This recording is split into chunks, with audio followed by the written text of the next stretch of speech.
Hello बच्चों, आज हम करेंगे exercise 14.1 question number first. Read करते हैं complete the following statement. First part हम रीड करते हैं probability of an event E, probability of an not an event E. मतलब दोनों की प्रोबेबिलिटी अगर होने की और ना हो, दोनों probability of an event E plus probability of an event not E, दोनों की प्रोबेबिलिटी का सम क्या होता है? 1 होता है। हमारा आंसर क्या हो जाएगा? Probability of an event plus probability of an not event equal to दोनों का सम करेंगे तो 1 होगा हमारा आंसर। सेकंड पार्ट में आते हैं तो probability of an event that can not happen. क्या कह रहा है? प्रोबेबिलिटी अगर उसकी होने, probability of an event that can not happen मतलब प्रोबेबिलिटी ही उसकी नहीं है। जैसे एक डाइस आप ले लीजिए और डाइस में आप बोलिए कि इस डाइस को मैं उछालने जा रहा हूँ, उसका नंबर 7 आना चाहिए। तो प्रोबेबिलिटी मतलब क्या है? 0 है। उस डाइस में 7 नंबर तक होते, 1 to 6 नंबर तक होते। ये तो प्रोबेबिलिटी ऑफ एन 7 क्या हो जाएगी?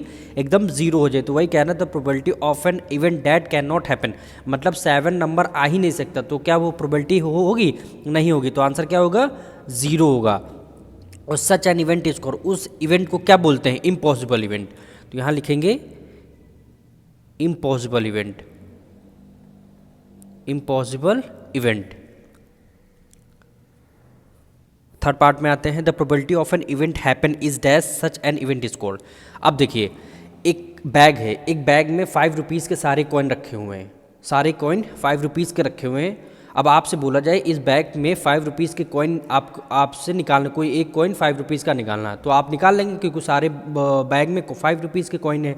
तो क्या हो गया? एकदम सर्टेन इवेंट हो जाएगा। यानी तो probability of an event is called sure event. आप लिख दीजिए sure event, sure event, and such event is called the probability of an event is happen, the probability of an event happen is 1 होगी। Sorry guys, यहाँ पे 1 होगा answer, यहाँ ये 1 होगा। And such an event is called, यहाँ पे sure event होगा, यहाँ पे श्योर इवेंट होगा।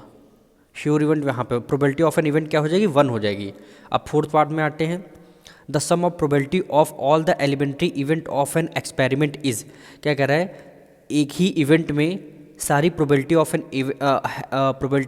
Event E and probability of an event not E, दोनों का सम कितना होता है? 1 होता है। तो वही हमें लिखना है, एक 1 होता है। एक इवेंट में प्रोबेबिलिटी कितनी होती है? सम मिला के इवेंट होने की ना होने की, उसका सम कितना होता है? 1 होता है।